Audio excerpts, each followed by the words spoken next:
what state was your favorite to hike? I'm going to do one that isn't New Hampshire because New Hampshire is like my jam. It's where I hike all the time. I feel like I'm partial to it.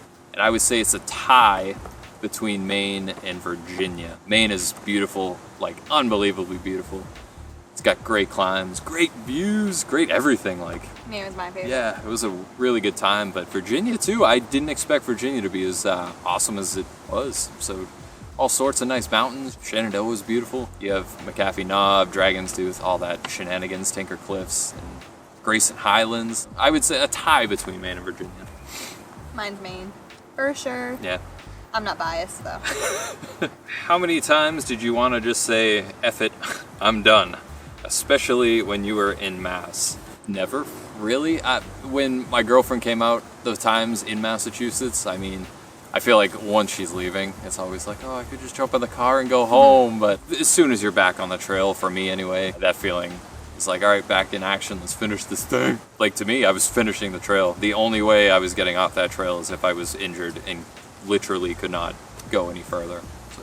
Yeah, it's weird Similar. because like I complained a lot and I whined a lot and it was tough, but there genuinely was never a part that I had to talk myself into staying. It was never like, all right, just stick it out. Like I always knew I was still going to stick it out and push through, but you know, there was definitely some complaints sometimes. So I definitely said F it a lot, but it wasn't ever F it, I'm done, I'm going home right now. The funniest part is that the next question is from Big Mama's mama. And it's what irritated you about each other the most. That's a good one, Mom. Yeah. You go first. I love it. Oh, why? Why? I don't know. In all honesty, if I were irritated, mostly, if ever, by her, I wouldn't have hiked with her. I would have just You been wouldn't like, have hiked with me? eh. We kind of acted irritated a lot and like, Yeah. but it was just, Yeah. you know, it's all in good fun. Yeah, I feel like when she was a little negative, it's putting it good. What do you mean? That my positivity would bring the situation back to a respectable level, I Yeah, suppose. but sometimes that kind of that could be what irritated me because things go wrong, and it's not like I was just always walking around with a rain cloud over my head. You know, Yeah. if I got hurt or if something really inconvenient did happen, you know, something broke, and I kind of like felt those emotions, like, you know, it really sucks that my headlamp is broken. I'm upset about it, and he'd be like, the thing that irritated me, he'd be like, Big Mama, just chill out, just chill. And I was like, stop telling me to chill. And then I didn't it kind say of chill. I said simmer down. Oh, simmer down. And then that kind of turned into something where, like, because he knew it bothered me, he'd say it all the time. He'd be like, you just need to simmer. And I hated that. That would, like, make my blood boil. So I don't like being told to simmer down. Yeah, nothing really irritated me about you. So, I mean, that's cool. Jeez. Okay. But yeah, for real, I don't know. Maybe you stopped a lot. Yeah. Like for real, yeah. And that's not even like an irritation. I guess that's just kind of like whatever. Yeah, so that's another thing, too, that I feel like could have irritated us but didn't really, was that, like, we do hike differently. So Yeah. in my perfect world, I get on trail early. I'll hike all day till I don't mind hiking till late, and then I take a lot of breaks and I kind of hike slow. Yep. And then Chris liked to sleep in a little bit later, get to camp earlier, Yep. and could just hike faster and go longer without breaks. So I don't know if we. Still I little didn't- legs. Yeah, Yeah. I got short legs, but I never felt irritated that maybe you did more than me because I was like slowing you down, but it was just different. Yeah. So good question, Mom. Yeah. Way to go, Big Mama. She was baiting us. Of course she was. How much did month to month cost you? Roughly $1,000. The most memorable person you met and why? I would say my homeboy Elmer Fudd. I really would. Yeah, we both hiked with Fudd. I met Elmer Fudd, Daniel, before we even got on the trail. We stayed at the hiker hostel together the first night, and I met him at the train station. He was the second guy I saw from the trail, and he was walking around, looking around, had this big ridiculous backpack on. I was like, this guy's a hiker, obviously. So I was like, yo man, AT? He was like, yes, hello, I am Daniel from Germany. And then me and him literally like kicked it off. He was a wicked cool dude, like great personality, super chill dude to hang out with.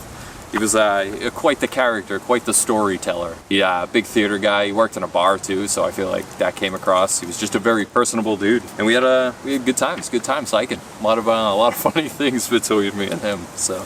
I guess there were so many people on trail that I met that really like resonated with me. I was like, wow, that person's so cool, or I want to spend time with them. But for like most memorable, like I think to me that's like someone that you'd meet one time and just kind of like stuck out that you didn't really see again. And Yeah. for me, there was a trail angel in Great Barrington, and Chris didn't get to meet him, Yeah. but I told him all about him. But his name was Joe. And I only met him once. He came, he gave a ride. We had heard about him from word of mouth. I had heard about him, and he didn't really advertise himself or anything, but someone had mentioned his name, so I texted him, and he just went out of his way to come pick me up, bring me to the trail. He was asking all these questions, and I've thought about him so much since I met him, because so many other people met him as well, and even though it was a quick interaction, you could just tell he cared, and he just wanted to be a part of the community. And I feel like he just kind of epitomized like all the good people that help. It's just, he didn't ask for donations, he wouldn't take any money, but he just wanted to be a part of it. So he knew Chris, even though he never met Chris. He asked me if I knew him because he watches his YouTube videos, and he just follows everyone's Instagrams and YouTubes and blogs. Just a really special person that he just retired and just wanted to do it to help hikers. And I just thought, like, I've thought a lot about that, because that was really cool to me. Yeah, and I apologize, Joe. Had my girlfriend not come to Great Barrington, I definitely would have hit you up for a ride. So maybe we'll see each other some other time. Yeah. But, so Joe, you're pretty memorable. yeah, pretty memorable. I've seen you on the Instagrams. Yeah. The rocks in Pennsylvania, are they really that bad? I did not think so at all. So I think it was extremely exaggerated how bad and painful Pennsylvania would be. As I said before, did my highest mileage in PA. Yeah. What was the one food you craved while on the trail, and what food do you never want to eat again? Chinese food. I don't know why. Always wanted Chinese food. Maybe it was a sodium imbalance or something. I don't know. But I feel like Butter. butter. I feel like Chinese food was the hardest one to get too, because or not hardest one to get, but you couldn't really pack it out. Like, you could in town pack out pizza for the first day or two if you wanted to, or like a sandwich or something, but Chinese food, you can't really pack that out too well. What was yours, really butter? I did feel like crave it was, butter a lot, but it's not really, it's a food, it's a drink, but not butter. My answer. I always craved beer, and it's like in the real world, I would drink it every now and then, but when I'd be hiking, and like you said, I think it was because it wasn't accessible. Like, it'd be a hot day, and I was like, all I want is just like a craft beer, and it was just such a weird craving, but it was so strong, and it's like all I could think about some days. So, but like you said, I think it's just because subconsciously I knew that it was impossible to get, and it just made me want it more. So, what food do you never want to eat again? I don't have any of them from the trail anyway. Bars, any type of bar. Yeah, I guess protein bars for me would Cliff probably bars, be it. protein bars. Yeah, the protein bar. I don't know what it was on the trail. Maybe it was I don't know, but protein bars on the trail, they're so chewy, and it's just like bleh. So yeah, I'll say protein bars. But now that I'm home, I actually do eat them again. So No, I can't. I can never do a bar ever again. Ever. My favorite question on here: how did Big Mama get her name? Do you want to tell this? We don't have to. No, it's fine. How I got my name, it was around mile 300. My trail name's River, by the way. I don't know if his fans know that. No, it's River. it's not. Because I have to pee a lot. That's how I got it. Was I have a tiny bladder, so as I was hydrating and drinking, I would have to stop hiking every half hour to go pee, and I get up a lot during the night. That's how I got River. Big Mama happened around mile 300. Elmer Fudd, Chris, Spitfire, we were all hanging out in one of the shelters. Wisconsin boys. Wisconsin brothers, yeah. And we're just kind of talking and being silly, and we got on the topic of, I think, good-looking celebrities or something. And I was like, I'm just a big fan of Leo. They're like, who is Leo? I was like, Leo DiCaprio. And they were like, why do you use his first name basis? Do you know him like that? And I was like, yeah. And I was just being stupid. I was like, you should hear what he calls me. And they're like, okay, what does he call you? And I don't know. This is why it was so funny, was because I don't know why I said it, and I didn't even miss a beat. I was like, Big Mama. And it was just such a random, weird thing to say. So they're all laughing, and then it just kind of stuck. So it's kind of silly, but the funny part about it was I don't even know why I said it. And I don't know. It just just came over. So yeah, we all started calling her it. Well, me and the Wisconsin guys started calling her it, and then we lost track of her or whatever, you know, weren't hiking together for a while, and then near the end, I kept calling her it, so I feel like everybody else started calling her it too, and it was awesome. So. Yeah, everyone called me Big Mama. I feel like it's fitting though. I feel like it is. Well, and the one guy met me and he's like, "Did you lose a lot of weight or something?" I was like, "No." And so it's big personality. Yeah. And then not only was it Big Mama, it kind of turned because I'm like slow sometimes, like I hike slow. People started calling me Old Man. Well, you called me Old Mammy, which I don't really know. And then one girl was like, "Oh, I thought your name this whole time was Liberty." So I had like 4 trail names the whole time. I feel like you had more than that. Yeah. So I don't know, but Big Mammy. Yeah. Little child. Big Mammy. Old Mammy. So River's the OG name, and then it kind of. It 100% turned into Big Mama. To Big Mama. What camera would you recommend to use on the AT? In all honesty, the RX100 Mark III from Sony was what I used in the beginning. Incredible camera for most of the stuff. Audio, as far as on top of windy mountains, will be a little iffy, and the Panasonic G7 that I'm using now is a perfect, I think, camera all around. It's super light, mirrorless, so it's got almost like the DSLR form factor, and you can plug in an external microphone with a windshield on top of it to knock down wind noise.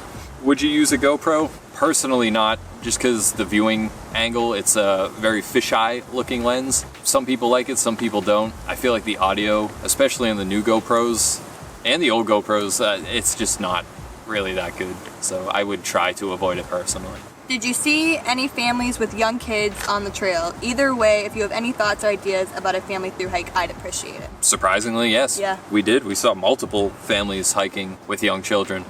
And the funny thing is that I feel like 7 and 11 would be right at that age where they could, like, we were going down, I'll just give one anecdotal situation. We were going down a mountain in Maine, taking our slow time. It was super slippery. This family is bombing up. Well, correction, the younger child of the family is just sprinting up the mountain.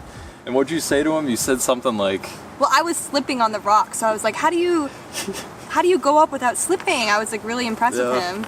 And the kid was just like, I don't know, it's easy or something. Yeah, he like gave me attitude because it was so easy for him. It was so funny. So like we saw the mom and we were just like, you kind of like ratted him out a little bit, but it was like, she was like, what did he say to you? But in all honesty, it seems kids are much more agile than we are out there. So and that I think they were out for a day hike, but we did see families through hiking too. You know, they had like the yellow AT tag on. Yep. I met a southbound family that I think the little girl was maybe 6 and the boy had to be about 11 or 12. Yeah. And they were going southbound, and I asked the parents were both there as well, and they just said, yeah, we just do, you know, a little bit, you know, they're not going to do 20 miles a day. Yeah. And they go in the hotels, and you'd obviously have to plan it a little bit differently than if it was just a solo hiker. But gosh, this year a family just did it with their 1-year-old baby. Like, it's definitely doable. So yeah, you can do it for sure. Any thoughts or ideas about it? I would say take them out and do it. Yeah. That'd be awesome. Like,